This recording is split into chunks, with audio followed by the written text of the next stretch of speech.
오늘 환경 353페이지 공부할 차례입니다. 그동안 환경 경문에서도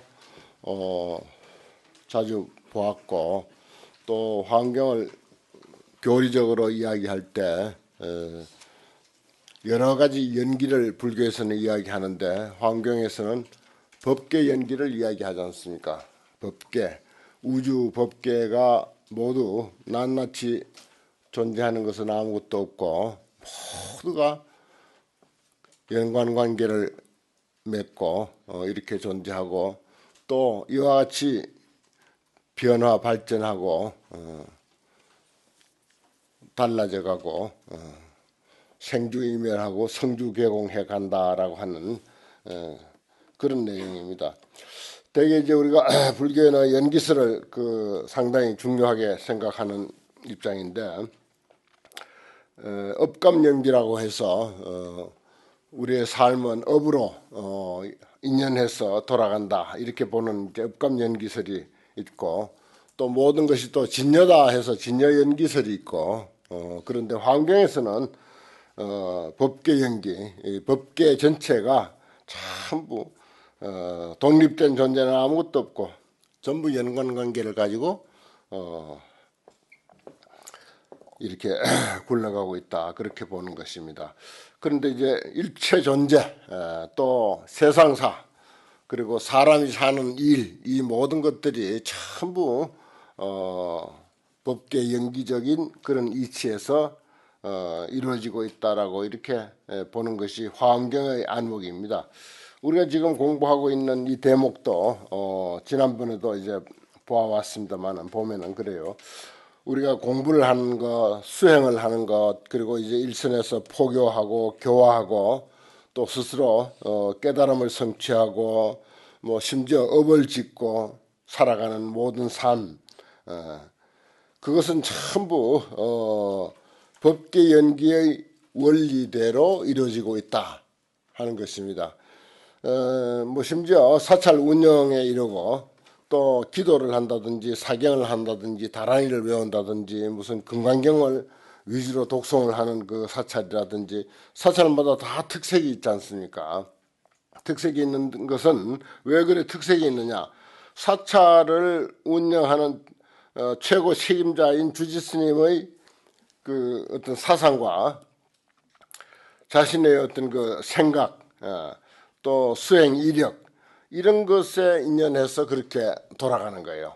어떤 이들은 보면은 다란이를 위주로 막 모든 그 수행을 다란이 중심으로 하는 그런 사찰도 있고, 금강경 하나만 가지고 예를 들어서 뭐 불공을 하든 천도를 하든 기도를 하든 법문을 하든 무조건 금강경만 가지고 하는 그런 사찰도 있고요.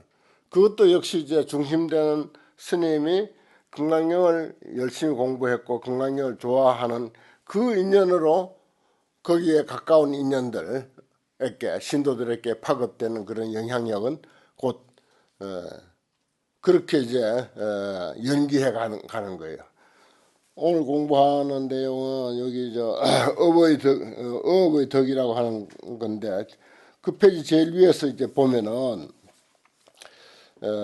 지난 시간에 본 건데요. 약획복덕 단음신 하면, 만약 묘복덕, 약획 묘복 단음신, 만약 미묘한 복으로서 몸을 잘 장엄한, 단정하게 장엄한 몸을 얻는다면, 적신광요 여금사이라, 곧 그 사람의 몸은 아주 빛나고 빛나기가 금으로 만든 산과 같이 빛나리라, 이렇게 했고, 그 다음에 또 그 다음 말이 또, 만약 그 몸이 빛나기가 금산과 같다면, 그랬죠. 그러면 30 이상으로 장엄될 것이다. 만약에 30 이상으로 장엄되면 80종호로 또 장엄될 것이다. 만약에 80종호를 갖추어서 장엄을 하게 된다면, 즉 신광명 무한량이라, 그 사람의 몸에서 광명이 비치는데 한량없는 광명을 비출 것이다. 그리고 그 다음에 또 그렇잖아. 약신광명 무한량이면, 만약에 그 사람의 몸에서 그 광명이 한량없이 비춘다면은, 즉 부사의 광장음이니라, 곧 부사의 광명으로 또한 장엄하게 될 것이니라. 약 부사의 광 장엄이면 만약 부사의 광으로 장엄할 것 같으면 그 광이 곧 출제연하 모든 연꽃을 피우게 될 것이다. 그 광명이 만약 연꽃을 피우게 될 것 같으면 한량없는 부처님이 그 연꽃 위에 앉아 계실 것이다. 그래서 시현 시방 미불변하여 시방 세계에 두루두루 시현함을 두루하지 아니함이 없어서 양능조복 제중생 하나니라. 신능조복 모두 다 능히 모든 중생들을 다 조복하나니. 그래놓고 또 그 다음에 양능여시 조중생이면 만약 능히 이와 같이 중생들을 조복한다면 적현무량 신통력입니다. 곧 한량없는 신통력을 나타내리라. 이렇게 꼭 그 연기 형식으로 무엇이 되면 그 다음에 무엇이 되고 그것이 되면 그 다음 것이 되고 그 다음 것이 되면 또 그 다음 것이 되고 이런 식으로 쭉 꼬리를 물고 되어 있습니다. 이게 저 위에서부터 그렇게 됐어요. 이게 말하자면은 수행 중심으로 또 깨달음 중심으로 이야기를 하고 있지만은 사실은 이 우주 법계가 전부 이렇게 연기 관계를 맺고 있다 하는 뜻입니다. 법계 전체가 그 무엇도 하나도 빠뜨릴 수 없이 우주 법계 전체가 전부 연기 관계를 맺고 있다 하는 그런 의미를 은근히 여기서 수행을 이야기하면서 그리고 부처님이 교화를 말씀하시면서 그러면서 그 내용인적선 숨어있는 뜻은 법계 모든 존재는 무엇 하나도 빠뜨리지 아니하고 연관관계를 갖고 일어난다 하는 그런 내용이 숨어있어요. 참 신기하잖아요. 저 글이 전부 그런 식으로 돼 있지 않습니까? 예를 들어서 여기 우리 봄이 오니까 곳곳에서 그 봄 소식을 알리잖아요. 나무에서도 봄 소식을 알리고 또 풀에서도 봄 소식을 알리고 뭐 매화나무, 벚꽃나무 할 것 없이 곳곳에서 꽃이 필 것은 다 꽃이 피어서 봄 소식을 알리듯이 전부 그런 관계하고 이 이야기하고 똑같은 거예요. 사실은 말이 달라서 그렇지 내용인적선 전부 그 관계입니다. 그래서 우리가 사람이 살아가는데 이것을 또 대입시켜서 생각해 본다면은 한 사찰을 운영하는 주지스님이 어떤 사상으로 어떤 정법으로서 내가 살아가느냐에 따라서 신도들에게 끼치는 영향이 곧바로 거기에 반영이 되는 거예요. 삿된 생각을 가지고 살아가는 사람은 신도들에게도 삿되게 가르칩니다. 정법으로 살아가는 스님에게는 신도들에게도 정법으로 가르쳐요. 그럼 그 신도들은 또 다른 도반들에게나 뭐 이웃에나 아니면은 뭐 아는 친지들에게나 또 역시 정법으로 또 가르치게 돼 있어. 저절로 그렇게 파급이 되어가는 이치. 이건 세상 이치야 그냥. 우주 존재의 원리라고요. 그러한 것을 뭐 부처님의 깨달음이라든지 또 그 깨달음을 통한 뭐 환경의 가르침이라든지 하는 것은 뭐 없는 것을 새로 만드는 것은 아무것도 없습니다. 늘 말씀드리지만은 있는 것을 우리가 미처 발견하지 못하고 느끼지 못하고 알지 못했던 것을 드러내서 우리에게 인식시켜주고 우리는 그 원리를 인식함으로 해서 원리대로 살아가도록 하는 것. 원리대로 살아간다면 정말 물 흐르듯이 수류화개라 물은 흐르고 꽃은 피듯이 봄이 오면 저절로 자연스럽게 만물이 생장하고 필 꽃은 피고 자랄 잎은 저렇게 우미 터서 자라듯이 그렇게 살아가는 거예요. 이러한 이치를 우리에게 깨우쳐주는 것이 또한 환경이다. 그러한 것이 지금 우리 현수품에서 글 형식이 그렇게 돼 있잖아. 보면 무엇이 되면 무엇이 되고 무엇이 되면 그 다음 무엇이 되고 그것으로 인해서 또 뭐 다음 것이 되고 그것을 통해서 그 다음 것이 또 되고 또 밑에도 쭉 연계됩니다. 오늘 공부가 이제 어업의 덕인데 약현무량 신통역이면 그 앞에 직현무량 신통역 했잖아요. 끄트머리에 곧 한량없는 신통역을 나타내리라. 만약 한량없는 신통역을 나타내게 될 것 같으면은 즉주 불가사의토 불가사의한 국토에 머물게 될 것이다. 연설불가사의법 그리고 또 불가사의한 국토에 머물게 되니까 불가사의한 이치를 다 아는 거죠. 그럼 불가사의한 법을 연설하게 될 것이고 또 불가사의한 중생들로 하여금 모두 환희케 할 것이다. 요 구절은 이제 어업의 덕이니까 불가사의로서 모든 것이 다 통일된다. 화엄경을 우리가 공부하면은 화엄경의 이치로 우리의 삶이 장엄이 되고 또 나와 인연 있는 모든 사람들에게 또 그 화엄의 이치대로 살게 그렇게 영향을 미친다. 그런 내용이에요. 곧 불가사의한 국토에 머물게 되고 불가사의한 법을 연설하게 될 것이고 불가사의한 중생들을 환희케 할 것이다. 이런 식으로 연결이 되어 있습니다. 그 다음에 의업의 덕도 그렇죠. 그 위에 이야기하고 또 연관되잖아요. 이 세상에 살면서 나와 남과 또 사람과 사람 외의 어떤 자연 이것들이 서로 연관관계가 없다라고 생각하는 순간 그 사람은 사실은 삶을 인정받을 수가 없습니다. 내용을 알고 보면 나와 남과 참 긴밀한 연관관계를 맺고 있고 미운 사람이든 고운 사람이든 또 내가 살아가는데 필요한 것이든 불필요한 것이든 어떤 자연현상도 그대로 나하고 밀접한 연관관계를 맺고 있는 거예요. 오늘 비 왔으면 좋겠다고 생각하는 사람도 얼마든지 많을 거예요. 예를 들어서 농사 짓는 사람들은 벌써 가뭄 현상이 나타난다고 이제 그러는데 그렇지만은 날이 이렇게 밝고 들어서 이제 좋은 경우도 있는 거야. 그게 날이 들어서 밝고 비가 오고 하는 그것은 이제 내 판단이고 이 전체로 볼 것 같으면은 전부 그것이 나하고 밀접한 관계를 맺고 있다 하는 이 사실을 우리가 이제 깨달아야 된다는 거죠. 약설 불가사의법이면 여기 위에서 이제 불가사의법을 연설한다 했는데 만약 불가사의한 법을 연설하게 될 것 같으면은 영 불가사의 중으로 환희하게 해서 불가사의한 대중으로 하여금 환희케 한다면 위에 줄 그대로죠. 위에 줄을 그대로 이끌어 왔습니다.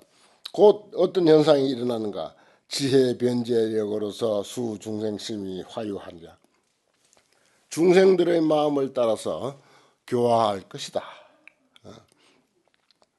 약이 지혜 변제력으로 만약 지혜와 변제의 힘으로서 중생심을 따라서 교화를 한다면은 즉 지혜위 선도하야 곧 지혜로서 선도를 삼아. 이거 중요한 말입니다. 예. 지혜로서 선도를 삼는다. 불교는 지혜와 자비의 종교다. 그 가운데서도 제1은 지행이라 그렇게 말할 수가 있어요. 지혜가 있음으로 해서 자비도 제대로 자비를 실천할 수가 있고 지혜가 있으면은 자비는 또한 따라오게 돼 있다라고 하는 것입니다. 정상적인 지혜를 가졌다면은 자비는 절로 따라온다. 그래서 지혜로서 선도를 삼아. 그래서 신어의업이 항무실이니라. 신의업이 삼업이 항상 손실이 없을 것이다. 그렇죠. 우리는 지혜가 없는 까닭에 신의업 삼업에 손실이 많습니다. 그 다음에 삼업의 공덕이라 야기 지혜 위 선도하야. 그렇죠. 또 위에 줄을 그대로 가져왔잖아요.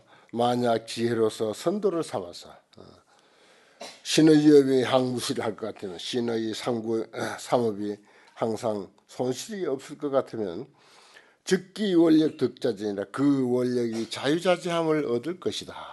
그렇습니다.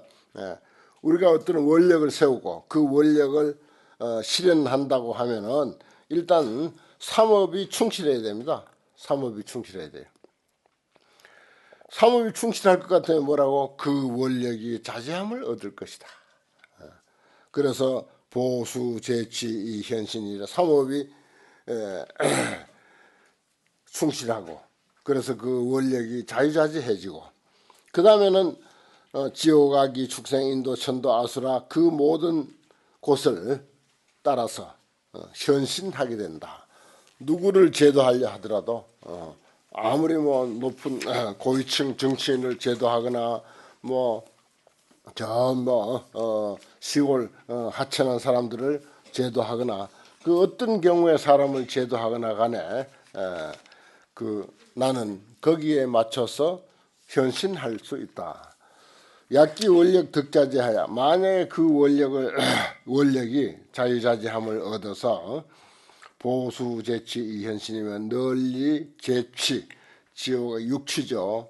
육치를 따라서 현신하게 된다면은 정능위중 설법시에 고능히 대중들을 위하여 설법할 때 음성수류 난사이니라 음성의 유를 따라서 불가사의 사이하기 어려울 것이다. 그러니까 모든 대중들을 다 따라서 설법하게 되면 그 사람에게 맞는 말로 이야기하게 된다 이겁니다. 그렇죠. 어떤 상황과 중생들의 어떤 근기와 그 사람들의 수준에 맞게 거기에 맞춰서 하게 된다. 양능위중 설법시에 만양능이 대중들을 위하여 설법할 때 음성이 수류 난사이면 음성의 유를 따라서 사이하기 어렵게 될 것 같으면은 저거 일체 중생힘에 곧 일체 중생들의 마음에 일념실지 무유연이라. 일념에 다 알아. 일체 중생들의 마음을 일념에 다 알아서 남음이 없을 것이다. 남김없이 다 알 것이다. 만약 일체 중생들의 마음을 일념에 한순간에 다 알아서 남김없이 한다면은 즉지의 번뇌 무속이 하여 그래 된다면 곧 번뇌가 일어남이 없음을 알아서 본래 번뇌가 아니다. 번뇌가 일어남이 없음을 알아서 영불 모리고 생산이냐. 생사에 영원히 빠지지 아니할 것이다. 그렇죠. 우리가 금방 읽었듯이 생사열반 상공화 아닙니까? 눈 뜬 사람은요 생사열반 상공화예요. 또 번뇌 때문에 뭐 기도가 안 된다, 공부가 안 된다, 참선이 안 된다, 화두가 안 된다 그렇지만은 번뇌 무속이야. 번뇌는 일찍이 일어난 바가 없어. 그런데 그야말로 환영에 사로잡혀서 번뇌라고 하는 환영에 사로잡혀서 우리가 번뇌 때문에 기도가 안 된다느니 번뇌 때문에 뭐 참선이 안 되느니 수행이 안 되느니 그러는 거죠. 번뇌 무속이를 안다 이 말이죠. 그러면 생사를 따라갈 게 없는 거죠. 그런 분들이 생사열반 상공화라고 이렇게 가르치는 거예요. 본래 번뇌가 일어난 바가 없는 도를 아니까. 그러면 그 사람들이 쓰는 마음은 번뇌가 아니야. 뭘 보고 욕심을 부려도 그 사람에게는 이미 그건 번뇌가 아니라고. 생사와 열반이 상공한데 무슨 더 이상의 어떤 번뇌가 거기 있을 까닭이 있겠어요. 번뇌가 곧 보리고 번뇌가 곧 지혜라는 거죠. 결국 그게 답이에요. 우리가 언제 그 많이 무엇 일어나는 그런 생각들을 번뇌라고 생각하고 망상이라고 생각해서 그것을 제어하고 없애고 일어나는 대로 쓸어버리고 일어나는 대로 쓸어버리고 언제까지 쓴단 말입니까? 끝이 없어요. 그 답이 없습니다. 일어나는 번뇌를 번뇌라고 생각해가지고 그것을 쓸어 없앤다라고 이런 식으로 우리가 이제 수행의 어떤 그 소견으로 그렇게 자리를 잡게 되면은 답이 없어요. 영원히 그대로 반복되는 것입니다. 번뇌가 곧 보리다. 생사가 곧 열반이다. 이렇게 아는 게 정답이라. 그게 이제 우리 가슴에 얼마만치 이제 제대로 와 닿느냐 하는 것은 이제 그 다음 문제죠. 그러나 이치는 그렇게 돼 있다고 하는 것을 확신을 해야 돼요.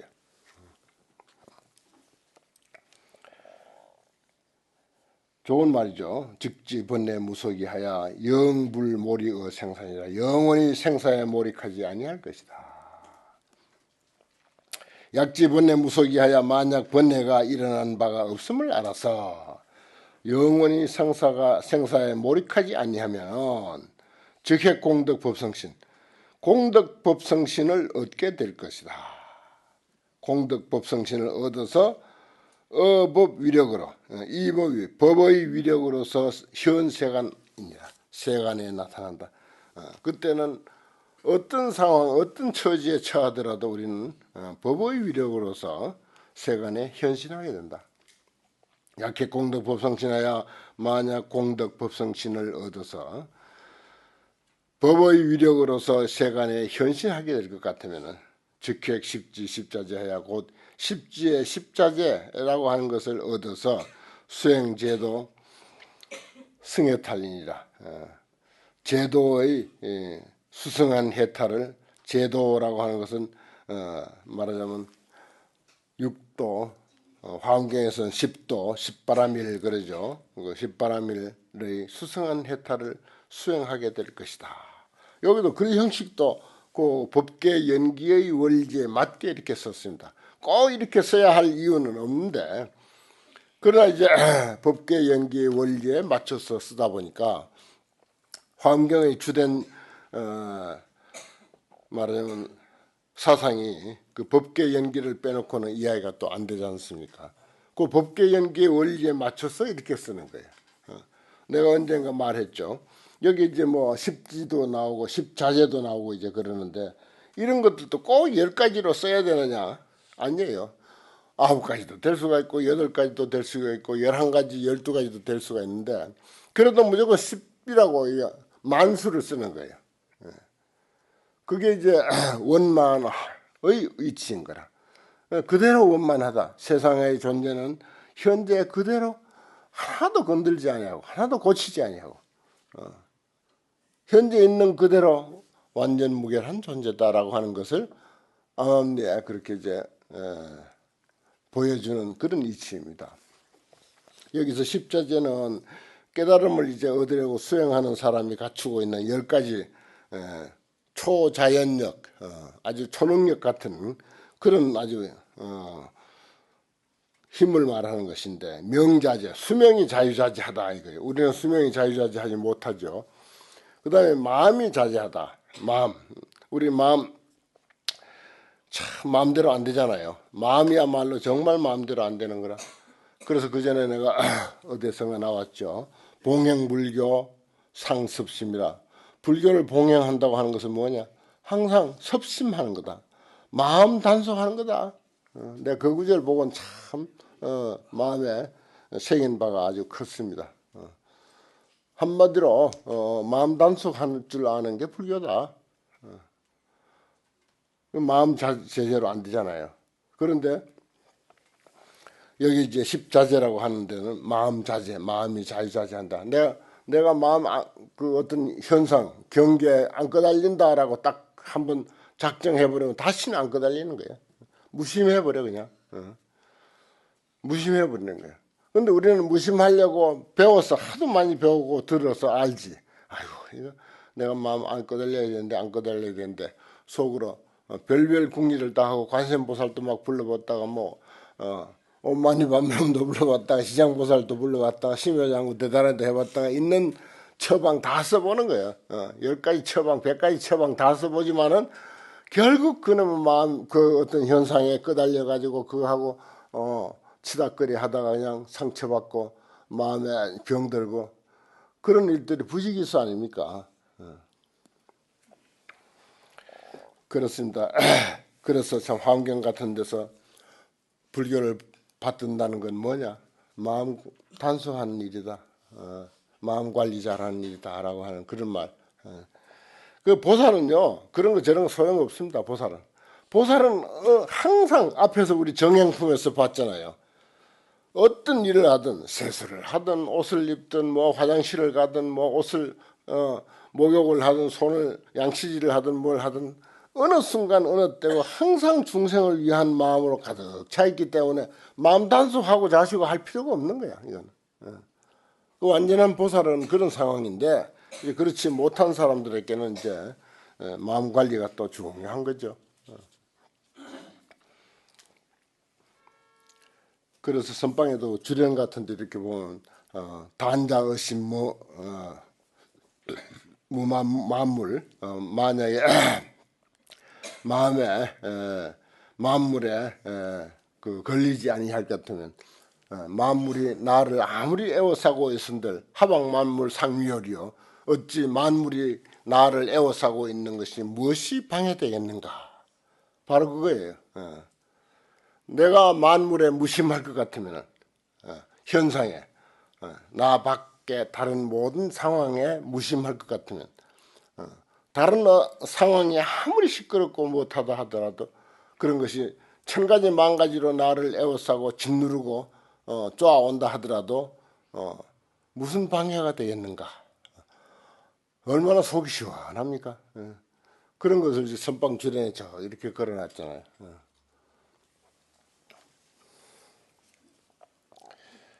심자제, 또 제자제, 재물에 대해서도 자제하다 그랬어요. 업자제, 우리도 업은 자제하지 못하잖아요. 업영만사이라 해서 참 그 업 지어놓은 업 정말 그 어찌하지 못하는데 깨달음을 얻는 수행자에게는 업이 자제하다 합니다. 그 다음에 생자제, 태어나는 것도 자유자재하대. 우리는 업 따라서 태어나잖아요. 아니야, 보살은 태어나는 게 자제해. 그 다음에 승해자제라, 수승한 이해가 자유자재하다. 그 다음에 법에 대해서 자유자재하다. 그 다음에 원력이 자제하다 그랬어요. 원력이 자유자재하다. 그 다음에 신통이 자제하다. 그 다음에 지혜가 자유자재하다. 이렇게 해서 십지 따라서 10가지 자제를 얻는다. 그 다음에 약득 십지 십자제하야 만약 십지에서 십자제를 얻어서 수행제도 승해탈하면 제도를 수행하여 수서한 해탈을 얻을 것 같으면 직획 관정 대신통하여 곧 관정의 대신통을 얻는다. 관정은 이제 이마에 물을 부어준다. 정확한 이제 해석은 그렇죠. 이제 태자를 세울 때 왕이 이제 자기가 이제 다음 이제 왕위를 계승할 태자를 세우는 의식을 집행할 때 사해의 물을 떠다가 그것을 합해 가지고 태자의 이마에다 부어주는 거 인도에서 있었던 일이죠. 지금도 뭐 그런 유사한 그 의식이 많이 있지 않습니까? 다른 종교에도 보면 그런 게 있고요. 그런 그 관습에 의해서 관정이라고 하는 말은 말하자면 십지 바로 부처가 되기 직전 부처의 장자의 지위를 말하자면 관정이라 그렇게 말합니다. 그쯤 되면은 태자니까 혹은 이제 왕을 대신해서 왕노릇도 하는 거죠. 왕이 돌아가시면 뭐 바로 왕이고 설사 왕이 살아있다 하더라도 왕을 대신해서 왕노릇 할 수 있는 그런 지위가 관정위입니다. 그와 같이 바로 부처 직전의 지위를 말하는 거죠. 그 물이라고 하는 것은 여기서는 지혜수입니다. 거기도 지혜수가 따라요. 지혜의 물러서 머리에 부어준다 이 말이에요. 관정이라는 말이. 그러면 이제 그 지위는 대신통을 얻는 지위다 이 말입니다. 주어 최성 제3면이라 최성 가장 수성한 모든 삼매에 머물게 된다. 약격 관정 대신통 관정위의 대신통을 만약 얻게 되면 얻어서 최성의 제3매에 머물게 되면 저 시방 제불소에 그 시방 제불소에서 응수 관정 이승이니라. 응당이 관정을 받아서 관정 지위를 받아서 지위에 올라간다. 부처의 지위에 올라간다 이 말입니다. 여기서 승위라고 하는 말은. 야거 시방 제불소에 만약 시방 제불소에 응수 관정 이승이면 응당이 관정을 받아서 지위에 올라가면은 정몽 시방 일체불이 곧 시방의 일체 부처님이 손으로서 감로로 손수 감로로서 그 이마에 뿌려줌을 입게 될 것이다. 그 말입니다. 감로수라고 하는 것은 이제 불사를 이제 불교에서는 감로라고 그러죠. 죽지 아니한 그 감로수라고 하는 말도 감로수를 마시면은 병도 사라지고 죽지도 않는다. 죽을 사람도 죽지도 않는다 하는 그런 이제 이야기도 있지 않습니까? 그와 같이 말하자면 여기서는 이제 생사를 초월하는 그런 입장까지도 포함하고 있습니다. 그것도 이제 한 부처님이 아니라 시방일체불이 그렇게 해준다 이거. 시방일체불이 손수 감로수로서 머리에 부어준다. 그다음 대용난칙이라 큰 작용은 측량하기 어렵다. 양몽시방일체불이 만약 시방일체불이 수의감로 관기증이면 손수감로로서 그 이마에 부어줌을 입을 것 같으면 계속 이렇게 연기적 그 형식을 택해서 글을 썼습니다. 법계 연기적 원리에 입각한 글이에요, 이게. 꼭 이렇게 써야 뭐 설명이 되는 것만은 아니죠. 그러나 이것은 이제 법계 연기적 원리에 입각한 화엄경의 서술법이라 이게. 그런 것도 우리가 여기는 뭐 경에는 그런 설명 없죠. 그러나 이제 그러한 형식을 통해서 우리에게 일러주고 있습니다. 즉신충만 여허공하야 곧 몸이 충변해서 허공과 같다. 그래서 안주 부동 만시방이라 부동한 데 안주에서 시방에 가득하다. 안주에서 움직이지 않니? 허공과 같아졌으니까 몸이 두루두루해. 우리 자신이 어느 한 곳에만 치우쳐 있는 것이 아니라 시방 허공에 가득 찼어. 그럼 달리면 움직이고 자시고 할 게 없죠.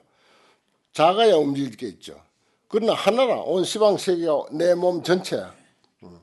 안주부동 만시방이니까 안주하여 움직이지 아니하고 시방에 가득하니까 시방에 가득하니 달리면 움직일 간격이 없잖아요. 공간이 없잖아요.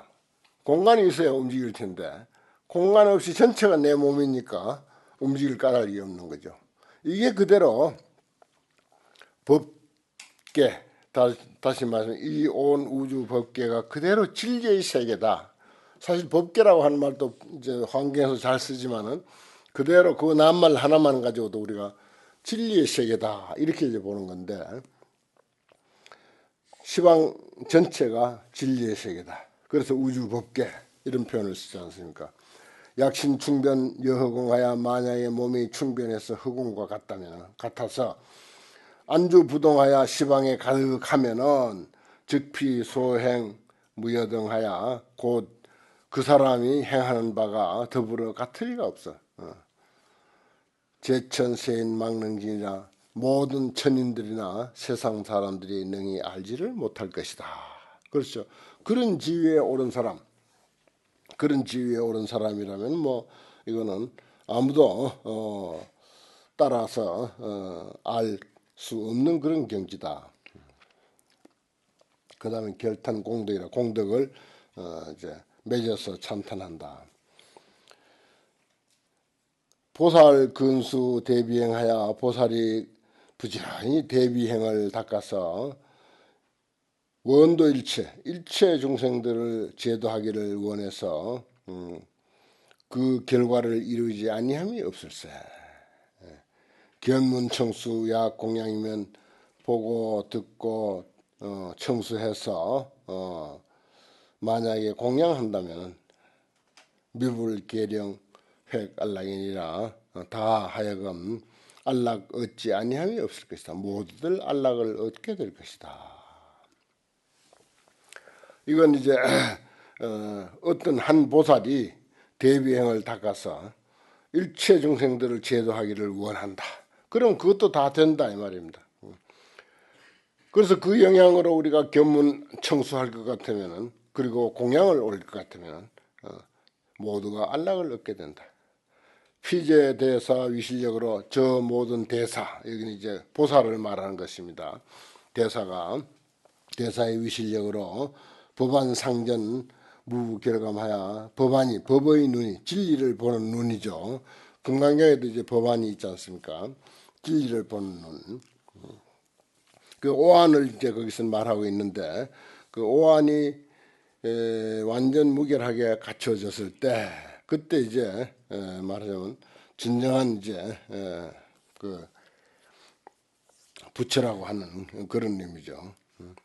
법안이 항상 온전해서 결감이 없으면 결손이 없어서 십선 묘행 등 제도의 무상승보를 개정하니라. 십선 묘행, 우리가 이제 십악을 뒤치면은 십선이 되지 않습니까? 십선이 묘행이에요. 사실은 우리들의 수준으로 이끌어서 이야기하면은 십악을 반대로 했을 때 십선인데, 그 십선의 아름다운 행, 그것이 등제도라 제도와 같다. 여기는 이제 육바람이라든지 사서법이라든지 사무량심이라든지 37조도품이라든지 이걸 제도라 하는 것입니다. 제도와 같이 제도의 무상승보, 가장 높은 수승한 보배, 이것을 다 하여금 나타내게 된다. 우리가 계행을 이야기할 때도 근본 5개를 중요시 여기죠. 근본 5개. 그래서 이제 5개는 뭐 출가한 사람이나 제가한 신도나 공이 5개를 준수해야 된다. 그렇게 이제 우리가 5개를 아주 중요하게 생각하고 5개만 사실 제대로 일러주고 또 5개만 제대로 실천하면 사실 끝이에요. 거기에서 십선이 바로 나오게 되고, 여기서 보면 십선 묘행으로서 육바람이라든지 사서법이라든지 사무량심이라든지 이것이 저절로 다 하여금 나타나게 된다 그랬어요. 이게 무상승보야. 가장 높은 수승한 보물이거든. 이보다 더 좋은 보물은 없는 거예요. 그 축소해서 말하면 십선보다 더 중요한 보물은 없다. 십선이 무상승보다 이렇게 말해도 좋아요. 그 더 축소하면은 5개가 무상승보다 가장 수승한 묘한 보물이다. 이렇게 표현해도 좋습니다. 사실은. 삼귀 5개 그렇게 하죠. 꼭 이제 계를 설하기 전에 여러 스님들도 뭐 각 사찰에서 인연 따라서 소규모로라도 수계식을 하실 텐데, 먼저 삼귀를 일단 평소에 뭐 신심이 있다 손치더라도 형식상으로 삼귀를 설합니다. 새롭게 이제 삼귀를 딱 설하고 그걸 삼귀계라고 그래요. 거기서는 또 삼귀를 말하자면 주고 받고 설명해 주는 것을 삼귀계를 받는다 그래요. 그리고 나서 이제 이미 불자가 됐으니까 5개를 이제 설해 주는 거죠. 그러면 사실 그걸로 완벽한 겁니다. 걔는. 거기서 이제 뭐 팔관제계도 있고 10개도 있고 또 이제 보살 48개, 십중대계 48경국계 뭐 이런 것들도 이제 부수적으로 따르죠. 비유하자면은 그러한 사실을 비유하자면 비어대 금광치가 비유하자면 큰 바다에 다이아몬드의 무더기가 있다. 그 위력으로서 생중보호대, 그 다이아몬드의 위력으로서 말하자면 온갖 그 보물을 거기서 나오게 하되 무감 무정 영무진 연달하야 감함도 없고 정함도 없고 또한 다함도 없어. 부정불감이야 그야말로. 보살의 공덕치도 여견이니라. 보살의 공덕의 무더기도 또한 그러하니라. 보살의 공덕의 무더기가 결국은 십선묘행에서 온다는 것입니다. 십선묘행으로 통해서 오듯이 십선묘행이 다이아몬드 무더기, 바닷속에 있는 다이아몬드 무더기와 같아. 그 다이아몬드 무더기 그거면 다야.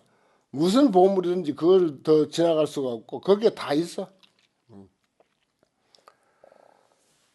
그래서 그것은 무감무정 영무진이라. 보살의 공덕의 무더기도 또한 그러하니라. 비유가 참 아름답게 잘 표현되어 있습니다. 오늘 공부 여기까지 하겠습니다.